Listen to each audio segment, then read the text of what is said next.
Welcome to the Strategy Skills podcast. I'm your host, Chris Safarova, and the show is brought to you by our firm, Firms Consulting, the team behind strategytraining.com. And today we have with us Josh Davis, who has a doctorate in psychology and neuroscience from Columbia University, and who is a certified trainer and master practitioner of NLP, and Greg Prosmushkin, who is a trial attorney turned entrepreneur who has built multiple successful ventures across industries. Josh, Greg, welcome. Thank you. Great to be here. So what early experiences most shaped how you think about human performance, being top performer, being influential, being able to contribute at a much higher level than average? What early experiences? I like this question.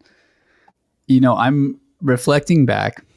My brother and I, we both felt like, almost to a fault, we had heard this message from our mom again and again about that we really came to believe that if we weren't doing something, it was on, like doing something well, it was on us. It was that we of course could.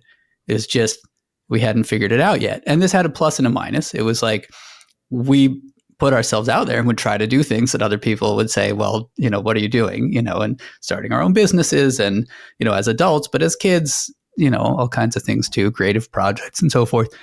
But it also caused us to persist in these endeavors and not just take the safe path. And sometimes we spent, years feeling like, hey, how come things aren't going right yet? Why haven't I made a breakthrough yet? And of course, now that we're older, we see it for what it is, and we're, I think both of us are very happy with where we are. But my mom worked hard to put that message into our minds, and she got it. She grew up with it, but I think she really solidified it with NLP because she was one of the early people, first people to get involved in it. Greg, what about you? So we grew up in the same country. I'm looking forward to your answer here. Well, it's an interesting question, Chris, because when I came here in the 70s, when I was 11 years old, I came from a very different environment. It wasn't even Russia, it was the USSR. And when you were raised in the USSR, there were certain beliefs that were instilled in you, right? There were presuppositions. NLP has presuppositions. So did the USSR. And the presuppositions were probably most significant was that we live in a material world, that there is nothing spiritual, there's no religion, you are where you are. In other words, there is no God, there is no creator, there is no whatever you believe, there is just the material world. So, when they used to teach us in school, when they sent Gagarin into outer space, if there was a God, he would have seen him. And obviously, since he came back, he didn't see anybody out there. There isn't. So when I came here, it was random and chaotic because if you believe in nothing, you believe in something. You believe that you're at the mercy of the environment and you're a victim. And you sort of live that life until you realize that there's a different paradigm out there. And I was introduced to that paradigm in my 20s where, I learned that really life is what you make of it. If you want it to be good, it's good. If you believe it's bad, it's bad. If your belief is that you have to work hard and struggle, you were working hard and struggle all your life. And if you believe that life is magic, and if you truly believe in magic, magical things happen, that'll also happen.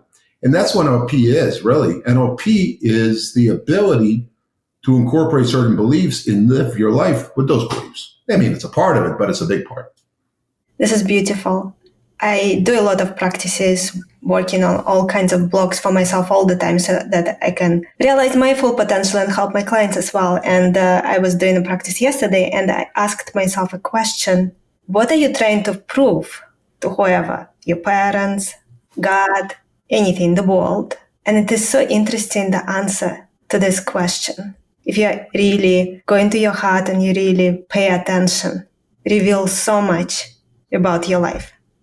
I love, there's a presupposition in that question that you're trying to prove something. And just by asking that question, it opened me up to the idea that I'm trying to prove something. And then that begs the question, to whom? Who am I trying to prove it to? to myself, to my parents, to somebody else, to my wife, to my kids. Wow, my mind is going down a rabbit hole right now of all the things that I'm trying to prove. I think mostly to myself about largely can be bucketed into, am I good enough? Yes. And I think that is a very common thing that is going on in people's subconscious mind. Am I good enough? Many don't think about it consciously, but if you dig, it's just under the surface and blocking them from many things in life. Mm-hmm. So before we go deeper and deeper into NLP, for those who may not be familiar, could you explain as clear terms as possible what is NLP and how it is different from other approaches to personal and professional change? So the way Josh and I have things set up in general, you'll probably figure this out by now. He's the smart one. So, okay. And I'm the guy who comes in and explains it to guys like me who don't understand the smart guy. So I'll let him start, then I'll jump in and I will simplify it for the rest of us. Of course, I see Greg as a genius in the way that he picks up on things that I'm missing, but we can argue about that later. I would say this, NLP, first what it is, then how it's different. NLP is a collection of tools and a process for helping people to make changes quickly and in a lasting way, whether you want to make some change for yourself or another person. So this could be, a health change. I want to change how I'm eating or my exercise or something like that. It can be a relationship change. I really want to, finally nurture my friendships, and not just have them drift away, right? Or it can be a, professional change, whatever it is, or it can be trying to influence somebody else to do something. The reason it works as it does is because it's not just about a behavior, like what should you do or what should you say, right? Or what tricks or anything like that. It's about recognizing that for every person, we live in this mental model of the world. I have certain beliefs about who I am, what's possible, what's important, what I'm capable of, and so forth. And I operate in that world. And in that world, my behaviors make sense. And if you can identify what is that mental model, you can find the difference that will make the difference, which will be different for each person. But the process of finding it is the same. NLP gives you that process and gives you that ability to kind of unpack somebody's mental model, your own or someone else's, and very quickly figure out what is that difference that's going to make the difference, or at least figure out what to experiment with. So, it's not stuff we invented. It's been time tested for 50 years. And it comes from looking at what were these pioneers 50 years ago, pioneers in psychotherapy. Now all of it's research-backed stuff. It's been 50 years. But at the time, they were pioneers in psychotherapy who were having phenomenal breakthroughs with people that had taken years before or never got anywhere, right? And they're doing it, might take them months, but it could even sometimes happen in a single session. Right. And where they're really getting people and we've all had the experience where change can happen in an instant. You can struggle with something for years and then somebody says something to you and you think differently. Right. And then now I'm going to go and relate to my kid differently forever. That kind of thing has happened. Right. I used to hate writing. And then there was this one week where I did something and then I loved writing. And it just has been that way since. So it can happen. It just doesn't always happen. So it's about how do you get there? And so taking these tools from these change makers, which are now backed by research, and we've shown how in the book, you can follow that and use that to unpack someone's mental model and get to change. So that's how I would say it. Oh, the piece about what's different than other change models. It's not just about a set of behaviors. It's not a trick. It's a process. The other thing is that the specific approach in NLP is that the founders of NLP gave us also the tools that they used to learn how these great psychotherapists work, what they call modeling. And that's what the essence of NLP is. So you can take any new skill that you want that somebody else does or that you do in a different context, and you can learn from it. So that also is something unique to NLP. I describe it a little differently, Chris. I say it this way. We're born with a very powerful computer, probably the most powerful computer in the world, our brain. But the problem is, or the challenge is, I don't believe in problems. The challenge is when we're born, they don't give us an instruction manual. So it's all trial and error. So we do the best we can. Sometimes you get it right, sometimes you get it wrong, and we generally don't learn very many lessons. What NLP is, it's that instruction manual. It teaches you how to speak to yourself and to others in a way that both yourself and others are receptive to your communication. For example, Chris, I assume you speak Russian, English, Azerbaijani, anything else? Only Russian and English and tiny bit of French. Okay. So if I came in and started speaking Chinese to you, you would be like, what? I hear him, but I'm not getting him. So I would have to figure out a language that you understand. So I started speaking Russian to you or in English, we would have a communication. I would have a much better chance of influencing you than if I was speaking Chinese. And that's what happens. A lot of times we're speaking to ourselves in Chinese. We're speaking to somebody else in Chinese. And we're expecting them to get our message, and they're not, because they're not living in our world where they speak Chinese. So what NLP does, it gives us techniques and tools to figure out what language we speak or the person we're speaking to speaks, and to speak their language. And then when you speak their language or your own language, you're more likely to influence than if you speak Chinese to a person who doesn't speak it. If that makes sense. Yes, it does. So in your book, you wrote that the core idea of NLP is people don't react to reality itself, but to the mental models of reality. Can you elaborate on this? Yeah, there is nobody has a lock on reality. All three of us see the world differently. All three of us came to this conversation with different expectations about what's appropriate, about what the purpose would be. All three of us came with different emotions. All three of us came with different interpretations of what facial expressions mean, right? So I might look at you and think, oh, she's smiling, but somebody else might look and say, oh, she's like frowning, or she's concentrating, or somebody else might say, why is he, or that laugh means that she's not taking me seriously, and someone else would say that laugh means she's getting me. We have all these equivalents for the things that we see, and it's based on prior experience, which can't be the same for the three of us, right? It's based on beliefs, which are not going to be the same for the three of us. There might be overlap. There's enough overlap that we get by in the world, but we don't just want to get by. So if I can come in to any interaction presuming that I don't know your world exactly, that and if I can just be super curious about it, okay, what is it that she believes? Even something as subtle as you said, what are you trying to prove? Well, it occurred to me, I don't know who she's talking about. Prove to whom? And what would it take to prove it? And and to Greg's point about the way we talk to ourselves, you could say, what's wrong with me? Or you could say, what am I trying to prove? Or you could say, what do I want? Or you could say, who do I want to be? Whatever the question is you ask yourself leads your mind in a whole different way, right? You just can't help it.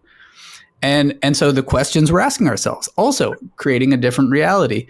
So if I want to actually connect with you and influence you, or if I want to have the chance, I should meet you where you are. And I have to just get curious because I can't know. I have to come in saying, I can't know what she thinks, what's important to her. I can guess, but let me use it as a hypothesis. Let me try to ask her and find out, And before we started, I was like, you know what? I don't exactly know what she thinks matters to the listeners. So I asked, right? But just trying to when we start to be aware that other people have a different reality that they're living in, essentially, then it becomes easier to get curious about that reality. Because when you can help them expand and enrich their mental model of reality, that's when they have new options. As a trial lawyer, my job is to influence and convince people every day. Judges, other lawyers, clients, witnesses, juries. And unless I know what influences them, I'm guessing.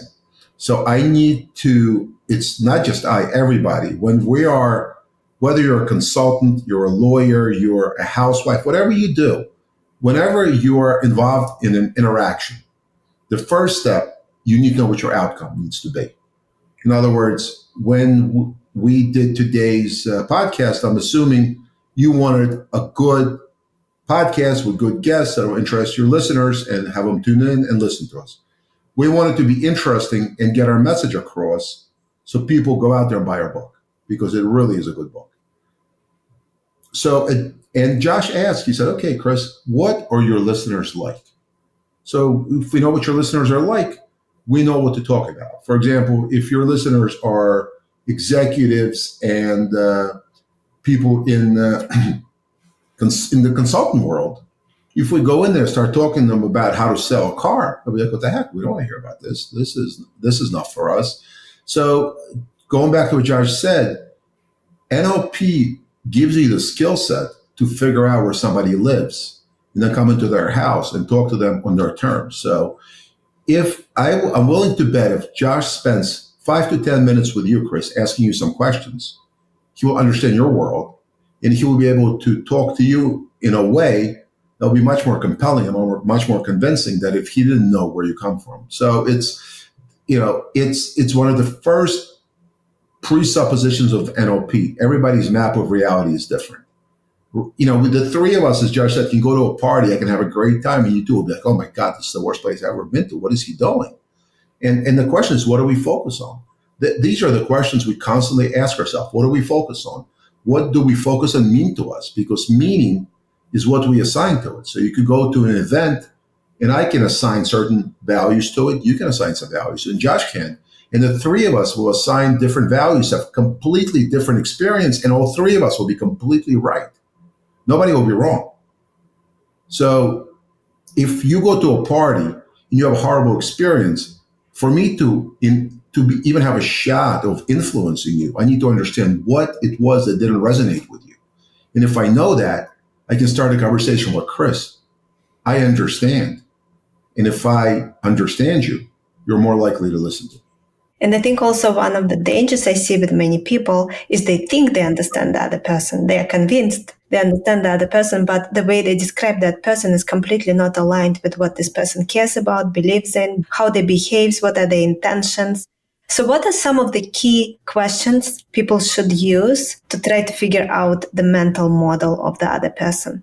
So I think if I can step back before the questions, we'll get to that. But if I can just step back before the questions, that there's an attitude that when NLP is really taught right, we lean into this heavily, which is to be curious, almost to take curiosity to an extreme sport level, right? It's just like, and it comes to this first thing you mentioned of everyone's reality is a little bit different, and they react to their reality, not to reality per se, right?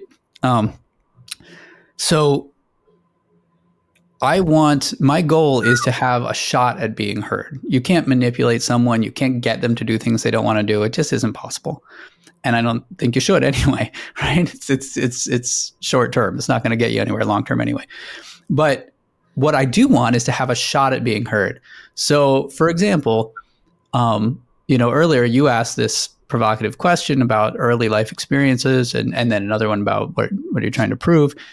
And my mind went to, ultimately, am I good enough? And we can get more specific about it. But if that's what I'm sorting for, and that's how I'm categorizing information, I've just revealed to you something. This is a value. This is something I'm thinking about, right? So if you can talk to me about am I good enough? And does it answer the question? And what would it mean to be good enough, right? You're really going to get somewhere with me. You're speaking my language. Right. And so when people tune in, people tell you what's important to them. And if you're not sure, then you just ask. So that's number one, is just to have that attitude. Let me listen. In their language, they're going to reveal things. And if I'm not sure, I should ask. Now, there's a real art to recognizing when you're not sure. And this is where having some specific questions to start with, actually not just to start with, I still use them. And I've been around this stuff for 25 years and they're like workhorses for me. But there's some specific questions. Actually, in our book, chapters 12 through 16, we get into these in more concrete terms with examples and research and so forth. But these questions, how specifically, what specifically, who specifically, right? Recognize that a lot of the time we don't have that information. And if you just get curious about it and ask some version of those questions, and there's a couple more we get to also in those chapters, but then you will, also, how is it serving you and what's stopping you? There's a couple other good examples. You will really unpack a lot. And so just kind of go into the conversation, pause, remind yourself, wait a second, I'm just going to look for, as we're talking, who specifically, how specifically, what specifically are we talking about? Are you talking about? And, anytime it's not adding up in your mind, you got to keep checking for that and then just ask another question. Or if something doesn't make sense, well, what's stopping you? Or it's like, I'm doing this thing, I don't want to do it. Okay, how is that serving you? It must be serving them in some way, right? And you just start to, with these handful of questions, you can really unpack a lot, but you're not going to ask them unless you go in being curious. And if you just take a few seconds before every conversation and be like, wait a second, I don't know. I don't know their mental model. Let me be curious. When I hear it, if I'm not 100% sure who specifically, like, what are you trying to prove? To whom? Right? That's a really important question. And I didn't know the answer, right? So you ask it. And the people will gladly share with you. When a client comes in my office, I often ask, what is the outcome that you're looking for? Because a lot of times it's not money, it's something else. So if somebody is motivated, but they want a social change, they want a safer playground for their kids, I can tell them, I'll get you $1 million, but it's not going to move the needle in them trying to hire me or not, because they want the guy who's going to go out there and make the environment safer so that it doesn't happen again.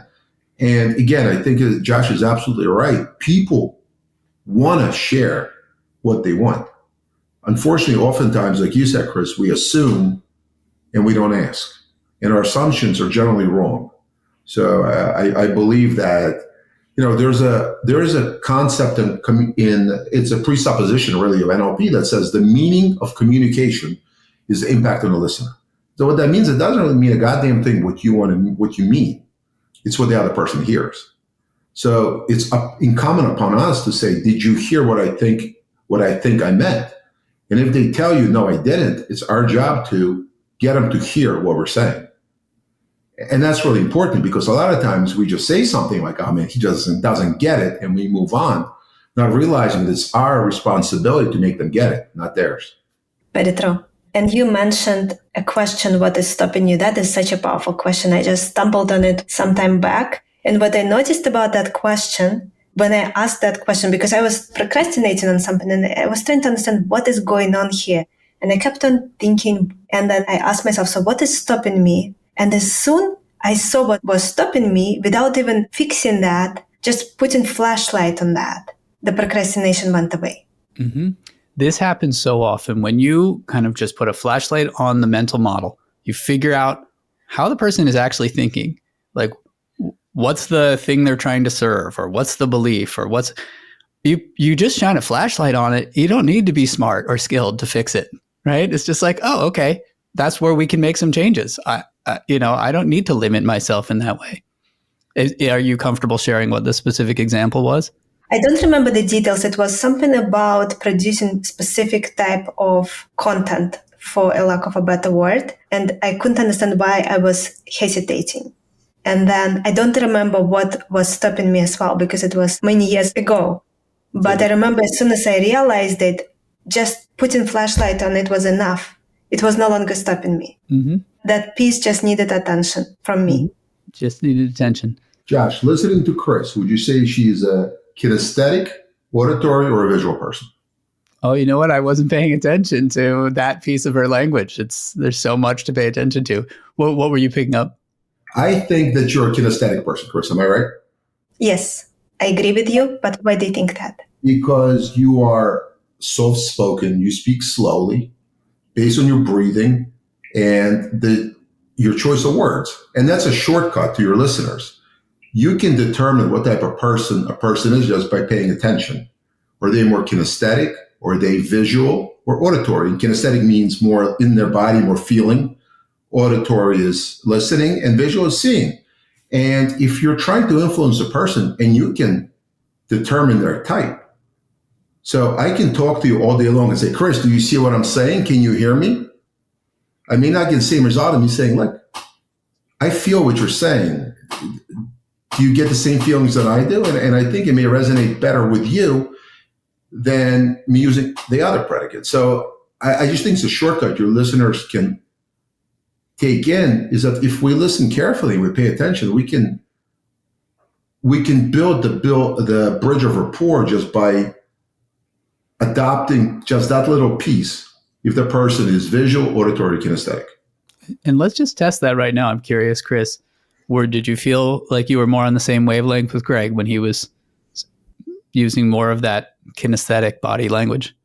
Well, I must say that I think I have a combination. So I think auditory, visual, and kinesthetic, but I know that I think I'm primarily kinesthetic, but because of the way I learn, if it is something difficult, I need to do it to fully grasp. But maybe it's because I really go for depth. I really need to understand something 100% for me to feel that I understand it. Many people, they only know the surface and they feel very comfortable. But when Greg was saying, do you hear me? Do you see me? Can you feel it? I could connect to each of those because I can see things. I can visualize very well and I can hear things. I can learn things just by hearing it. So I think I'm blessed that I can learn through each of those and I can connect with the person through each of those. Well, there's actually all people use all parts of their brain, and humans have more kind of brain processing power associated with visual processing than the others. That is my understanding. And so there's a lot of visual stuff happening. We're all capable of auditory. As well as kinesthetic.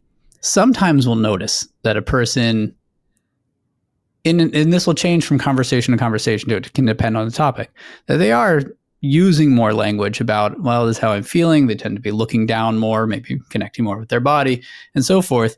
If you're detecting that, then you might explore using that kind of language and trying to breathe with them. And it's interesting, unconsciously, what starts to happen. You sort of get more in rhythm, in tune. And if they're talking about like the big picture and what they see in their mind's eye, and you start painting a picture for them, and it's probably going to resonate. But so we encourage people to play with that kind of thing, and also recognize that even if you have learning styles, the research shows people learn equally well in any format, but they have preferences. But it's one of many things so that you can kind of pick up on and try to join a person there in order to kind of just get in sync with them. When you do, it's part of earning the right to communicate. What are the most common distortions you see in the way people construct their mental models of reality? I can't and I should are huge distortions. Yeah. It's almost never the case when you say I can't that something's impossible. Sometimes it is, right? But usually it means that there would be some problem in your belief structure, like if you were to do it. And so a great way of somebody saying I can't, or that would be impossible, or it's, and yet you don't think it's actually appropriate for them to stop right there. It's fine. Sometimes you can be like, okay, fine, don't do it, right? No big deal. But if it's a case where you're trying to explore this, or you want to get yourself to do something, the mind is stopping at that point when you're saying I can't. And so there's several things you can do. What you really want to do is, how do I just move to the next step and explore that? You're just trying to, because typically the person's trying to avoid that next step psychologically. So you just say, what would happen if you did? Let's just explore that. What would happen if you did? And they sort of say, well, so-and-so would be upset. Oh, so you can't do it? It's like, well, no, I want to do it in a way where I don't do this. Oh, that can be a breakthrough, right? So I can't and I should. These are ways I can't and I should. These reflect limiting beliefs about I should is like a heavy thing. I have to. It feels very different from I get to and I want to, right? And sometimes just changing the language does it. Just say, okay, what happens if I truly were to think like, oh, you know what? I get to be on this podcast right now. Okay, it's different. I have different energy, different emotions, right? It's a different attitude, different goals, different outcomes, just from that one little language switch. So those are two very common limiting beliefs. If you catch yourself saying I can't and I should, and yet it's something that you want to do, there's limiting beliefs there. And we can just say, well, what would happen if you did? Just take yourself psychologically to the next step. Just be willing to explore that next step of what would happen, what would it mean, so forth. So let's say someone is listening right now and they're thinking, you know what, this is about me. I tell myself all the time I should and I can't. Then they dig a little deeper, following your guidance, and ask what will happen if I do it, for example. And they kind of stuck there. They're not sure if there was any shift inside that really removed I can't. Mm-hmm. How would you recommend them to go deeper? It would help if we have if we can work with a specific example, then people listening can also probably, is there one that you have in your mind, perhaps? Yes. So one of the common things, and it already came up earlier today, I'm not good enough. Mm-hmm. Okay. And so I'm not good enough for what? For whatever person wants to do. So for example, Okay. maybe they want to build a company that will have certain level of impact, as an example. Okay. And what would happen if you did build that company? Well, I will have to play the role of the other person. It will change the world. It will help a lot of people. Okay. So it will change the world, will help a lot of people, and you'll have to play the role of the other person, of this other person. Which other person? Well, this is a common issue for clients that I see who are incredibly successful, and everyone in their life looking at them and think this person really made it in life and they're so successful. But then for them to break out of their orbit again, they need to remove this belief. Right. Or Okay. they need to make some adjustments to it. What I'm hearing is, as we're having this conversation, and we're sort of trying to have it on behalf of many people at once, so it's a little bit of like a cartoon version of it, but still, I would have to take on a role that's different from my current role in terms of like how I see myself and how other people see me. Am I picking that up right? Mm-hmm. And we can explore other things too.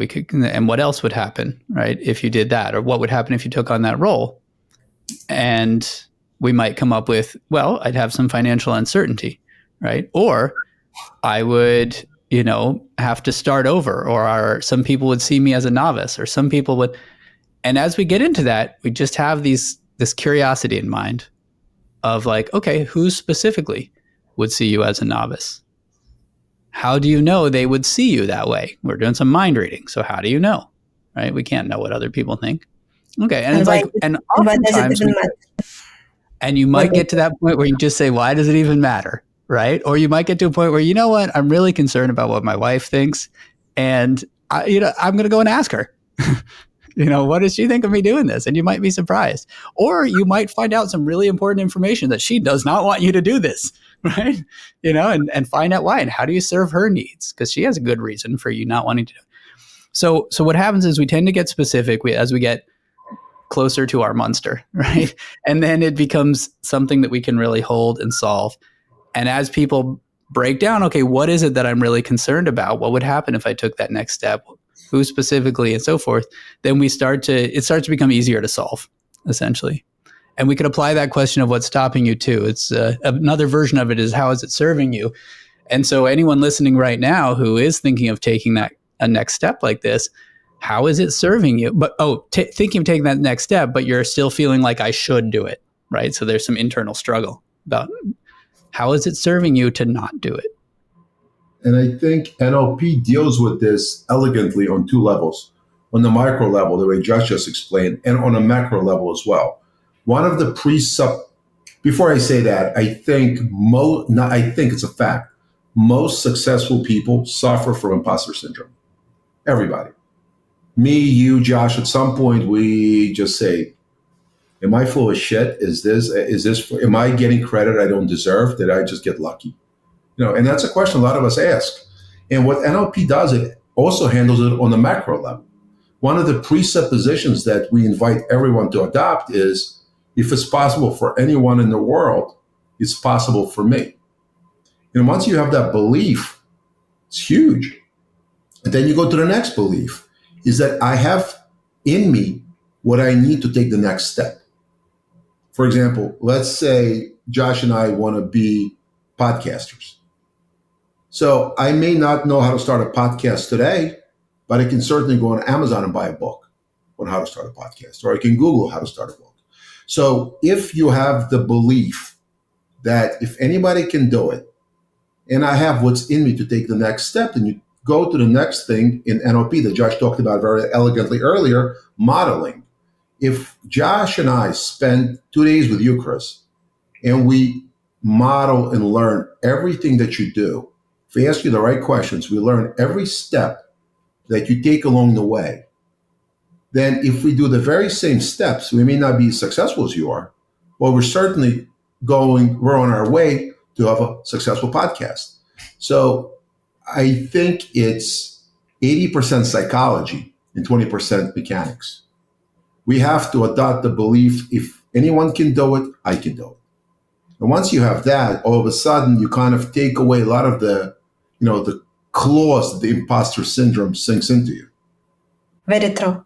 And the belief I'm not good enough, usually almost every time, if not every time, originates from childhood, usually from your parent, often from your mother.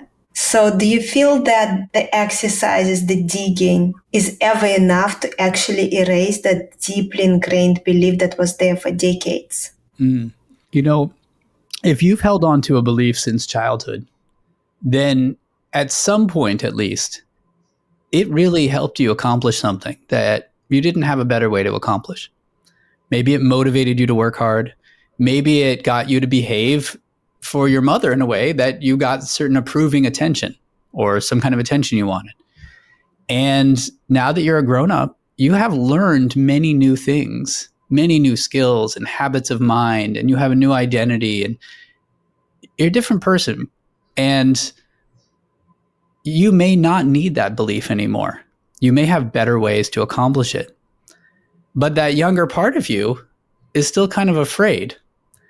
And it is possible, and this is another thing that was found in NLP, we can learn how to be an ally for ourselves. We can learn how to travel back in time mentally and help that younger part of you grow up and say, like, you know what? You no longer need to serve this function of, let's say, another presupposition in NLP. The presuppositions are beliefs we encourage people to presuppose in all situations.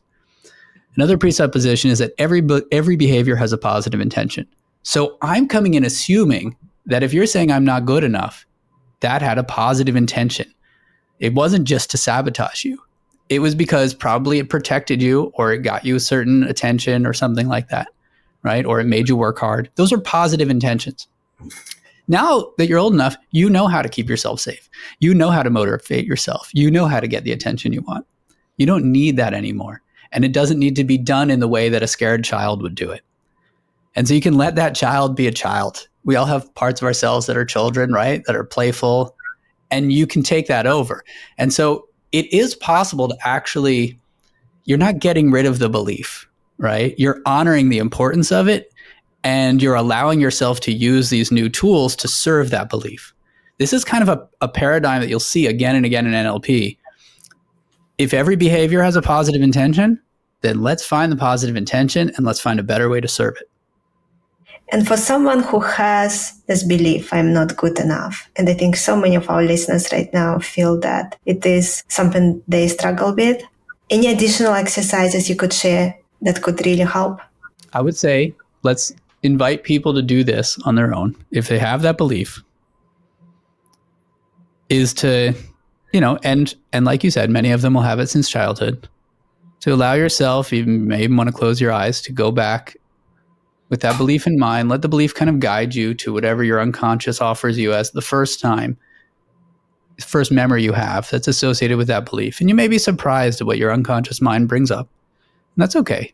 It's doing it. Your unconscious mind is an amazing pattern recognition system. It's offering something because there is a connection.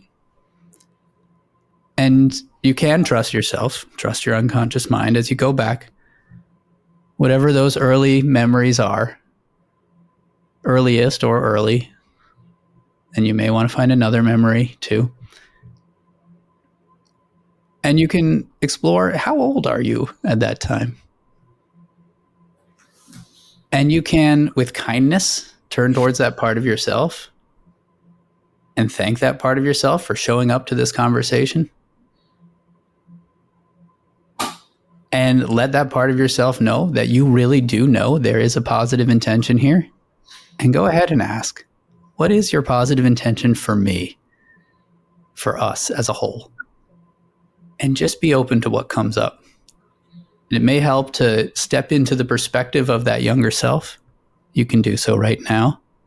You've been you. You know how to step into that perspective and look back at the adult you. What is as this younger self, what is my positive intention for us as a whole? And whatever is coming up, you can allow that to come up. Even if you don't know the answer, just explore what comes up. And in whatever way makes most sense, you can make an arrangement with yourself that you will reintegrate as a whole, so long as all parts of you are willing to find new ways to serve that positive intention. And when that happens, because it will happen, won't it? When that happens, how will you feel as this new version of yourself who knows that, of course, she's good enough? She brings a great deal of value, don't you? And of course, there's a reason that it's you doing this work, doing what you do, isn't there? It couldn't be anyone else. You know that. I know that. Very good. Thank you, Josh. I also wanted to ask you about hidden resources. What are the most common hidden resources people overlook in themselves? Greg, you are quite resourceful.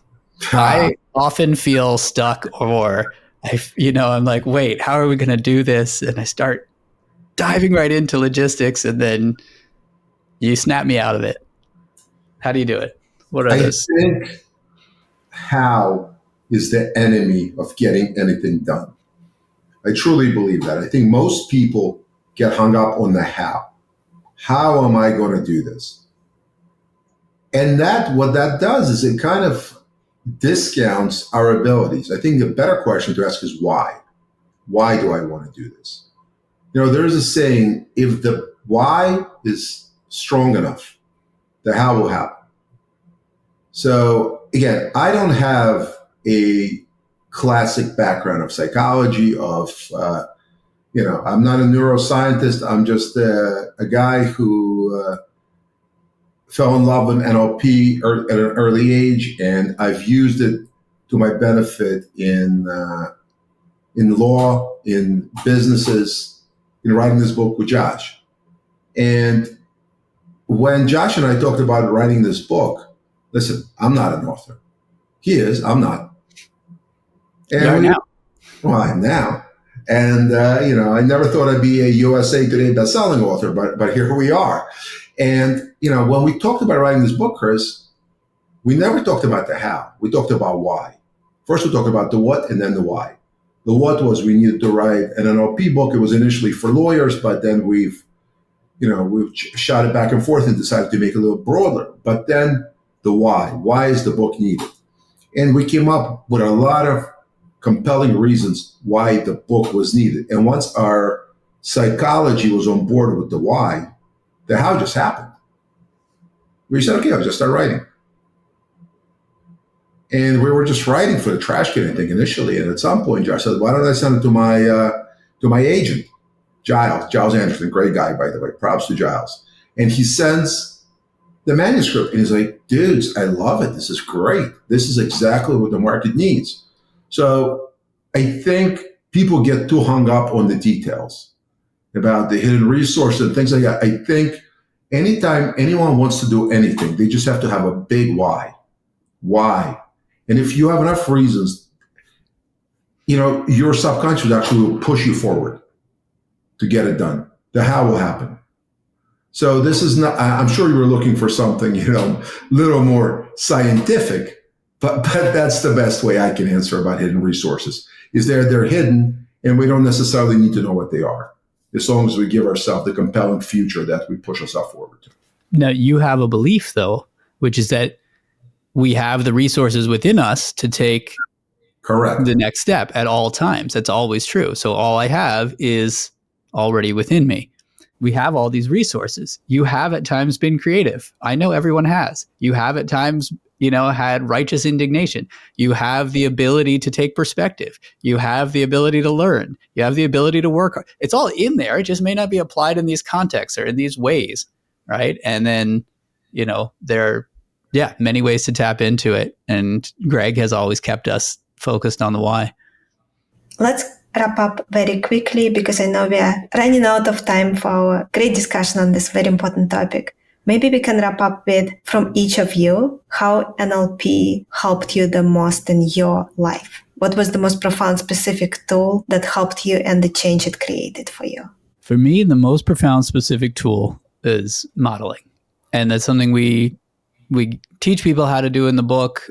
We get into it in that, you mentioned that chapter 2 where we talk about my reality and your reality and the tools for modeling. In the appendix, we have, if you want to go out and try to model the skills of somebody else, a series of questions you can ask. You don't even have to be a skilled NLPer to do it. The reason is that with modeling, I can, if I'm stuck, right, I can just unpack. And I just recently published an article in Fast Company about this.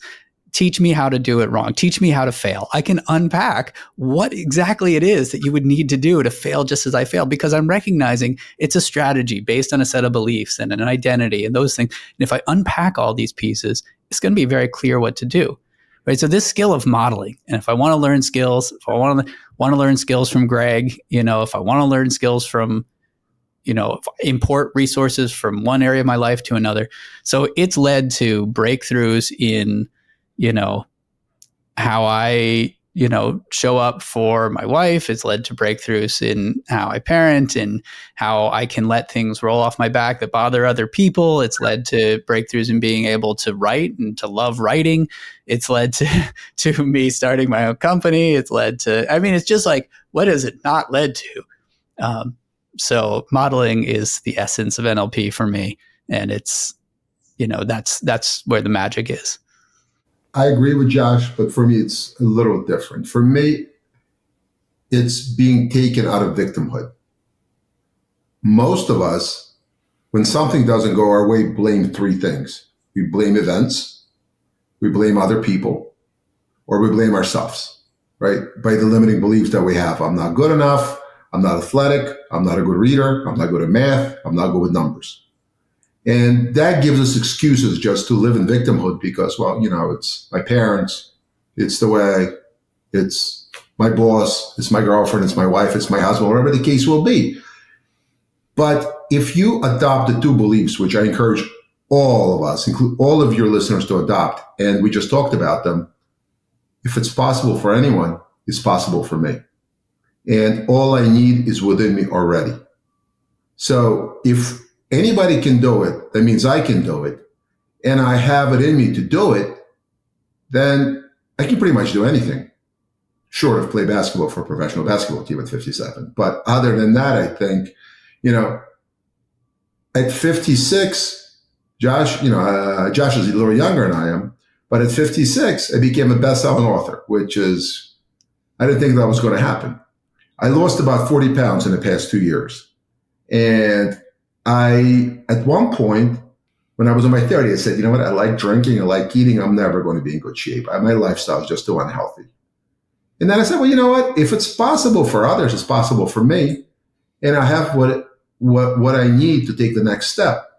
And you take the next step, and you take the next step, and you take the next step. And each step gets easier and easier. And as you get milestones which are measurable, that's proof that it works.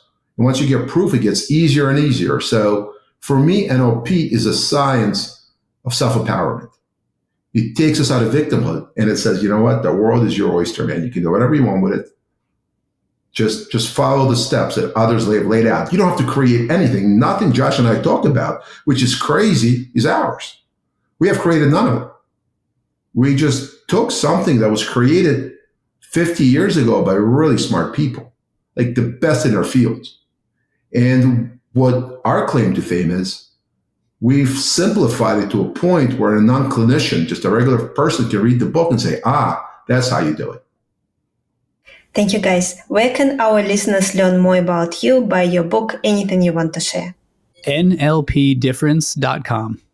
NLPdifference.com. And you can also talk to the book. Greg created this really cool AI bot, and you can say, hey, book, I have this challenge. What should I do? Or what should I ask myself? Or how should I approach it? Or whatever.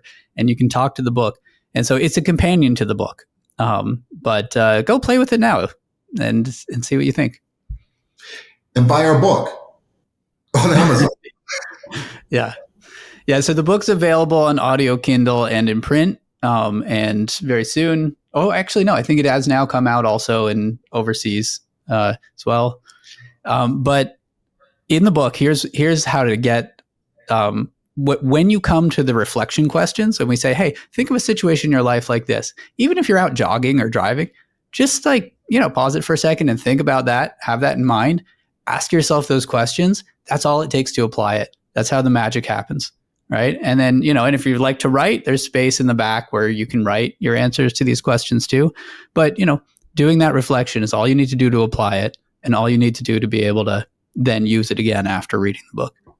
Yes, the answers are within you, like Greg was saying. Everything is within you, including the answers that you need. That's right. Our guests today were Josh Davis and Greg Prosmushkin, co-authors of The Difference That Makes the Difference, NLP and the Science of Positive Change. They left us with a powerful reminder: we don't respond to reality itself, but to the model of reality we hold in our minds, which we can change. Very important thing to remember. And I really love the reminder about that. If someone could do it, you could do it too. I was saying it for years. This is a very important belief to have. I look forward to continuing that journey that we are all on together during our next episode of the Strategy Skills podcast. Thank you for tuning in, and I'm looking forward to connect with you all next time.